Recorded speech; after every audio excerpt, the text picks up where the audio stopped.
Avec cette nouvelle astuce, nous entendons démontrer comment il est possible de faire réagir les cellules en couleur en fonction de leur valeur, et ce, sans l'appui de la mise en forme conditionnelle.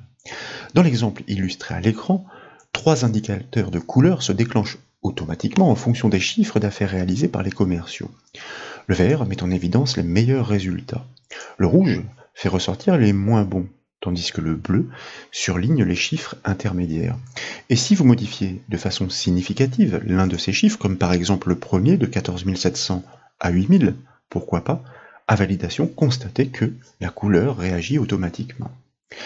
Pour la mise en place de cette astuce, nous proposons de travailler sur ce tableau des chiffres d'affaires. Bien sûr, ce classeur est offert au téléchargement depuis le site bombache.fr.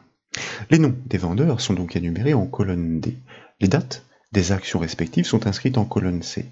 Les chiffres réalisés, quant à eux, sont mentionnés en colonne E. Et comme vous pouvez le voir, c'est un simple format monétaire qui est en vigueur sur ces résultats. Il apparaît donc compliqué de se faire une idée rapide sur la tenue des chiffres réalisés à ce stade.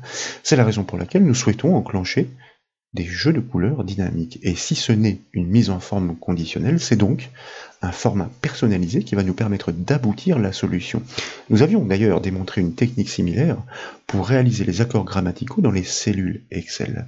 Pour débuter donc, je vous propose de sélectionner tous ces chiffres d'affaires, donc de la cellule E4 jusqu'à tout en bas du tableau, la cellule E51, que nous pouvons cliquer à l'aide de la touche Maj, par exemple, pour englober toutes les cellules dans la sélection. Et puis, dans la section Nombre du ruban Accueil, nous allons déployer la liste des formats et en bas des propositions, nous optons pour l'option Autre format numérique. Dans la boîte de dialogue qui suit, je vous invite à sélectionner la catégorie Personnalisé. Et puis, nous allons tout simplement compléter le format actuel monétaire dans la zone type, de manière à pouvoir lui appliquer une couleur conditionnelle. Cette couleur, dans la technique, l'astuce, doit être stipulée entre crochets par son nom en français rouge. Si vous travaillez sur la version américaine, il faudra inscrire Red.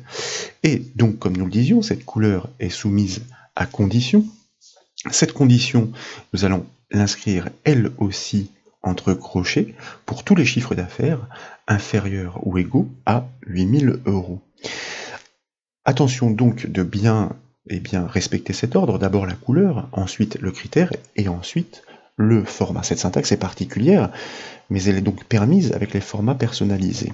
Je vous propose pour la constater de cliquer sur le bouton OK de la boîte de dialogue, ainsi nous revenons sur la feuille Excel. Et le moins que l'on puisse dire est que les mauvais résultats ressortent instantanément du lot. Mais dans le même temps, comme vous pouvez le voir, les autres chiffres sont associés à une mise en forme standard, dénuée de la symbolique monétaire. Cela signifie que nous devons traiter les autres cas. À l'instar de la fonction conditionnelle, un format personnalisé permet d'énumérer les conditions. Il suffit de les séparer les uns des autres, les unes des autres, avec un point-virgule. Donc tout d'abord, nous devons resélectionner l'intégralité de notre plage des chiffres d'affaires, déployer de nouveau la liste déroulante des formats, choisir autre format numérique pour revenir dans notre boîte de dialogue, plus précisément dans la catégorie personnalisée. Et là, donc, vous voyez que, effectivement, dans tous les autres cas, point virgule, Excel avait opté pour un format standard, et c'est là que nous devons indiquer que lorsque, le chiffre d'affaires est compris entre 8000 et 15 000 €, par exemple, la couleur sera le bleu. L'ordre d'enchaînement de ces critères est très important pour qu'ils ne se recoupent pas et se déduisent en cascade. Donc, nous disions entre crochets le bleu, sous quelles conditions? Ma foi, inférieure ou égale à 15 000 €, c'est arbitraire, mais c'est ainsi que nous le décidons, et nous souhaitons, bien sûr, comme précédemment, conserver notre format monétaire que je vais m'empresser de copier et de coller. Et dans le cas restant, nous n'avons plus besoin d'émettre de conditions puisque le cas restant signifie que les deux premiers critères n'étant pas vérifiés, nous sommes nécessairement supérieurs à 15 000 €, il s'agit d'un bon résultat et nous souhaitons faire ressortir ces chiffres en vert, donc nous mentionnons la couleur entre crochets et n'oublions pas de lui adjoindre le format monétaire.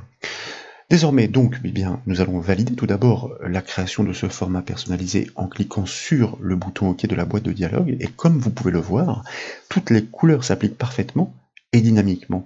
Pour preuve, Si vous modifiez significativement l'un de ces chiffres, par exemple celui-ci que nous pourrions basculer à 8000, allez, même à 8000 euros, puisqu'il s'agit de notre critère, et bien constatez qu'il passe du vert au rouge. Si nous revenions à 14 500, il passerait en bleu, et si bien, nous rebasculons sa valeur initiale, 23 500, il bascule en vert. Mais il s'agit de couleurs primaires et basiques, parfois un peu trop denses ou agressives.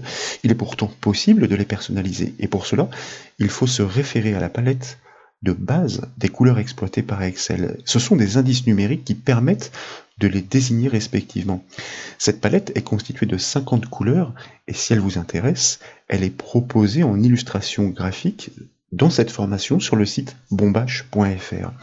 Et pour démontrer donc son intérêt avec des couleurs un peu plus pastel, un peu plus atténuées, je vous démontre la procédure. Nous sélectionnons de nouveau la plage, nous accédons ensuite à notre format personnalisé et nous allons simplement nommer ces couleurs suivies de l'indice tel que nous l'avons trouvé dans la palette en fonction de la couleur qui nous intéresse avec le nom couleur 46. Donc, pour un rouge un peu plus atténué, je vais me permettre de copier et de coller ces informations pour ne pas avoir à les retaper à chaque occasion. Ensuite, pour un bleu un peu plus pastel, il s'agit de la couleur 41. Et enfin, à la place du vert, nous allons choisir une couleur 43. Vous constaterez qu'il s'agit de modifications certes subtiles, mais qui sont plus agréables à l'œil. De fait, en validant, regardez bien les couleurs actuelles, et puis à validation, vous constatez effectivement que ces couleurs sont moins agressives, plus atténuées, grâce justement à ces indices de la palette des couleurs. Voilà donc pour cette petite astuce sur les formats personnalisés. J'espère qu'elle vous a plu. Si c'est le cas, comme toujours, je compte sur vous pour mettre un petit j'aime à la vidéo. Et comme vous le savez, vous pouvez retrouver toutes les formations, toutes les astuces sur le site bombache.fr. Je vous remercie.